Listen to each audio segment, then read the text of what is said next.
Rekaman detik-detik terbakarnya tank angkatan bersenjata Rusia ramai beredar di media sosial Telegram pada Selasa 14 Maret 2023. Disebutkan dalam narasi unggahan, tank Rusia dihancurkan oleh batalion infanteri bermotor ke-9 Ukraina dengan serangan rudal.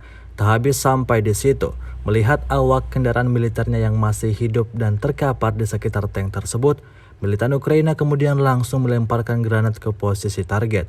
Sontak, prajurit itu langsung menggulingkan badan, berusaha menghindar dari granat yang dijatuhkan militan Ukraina.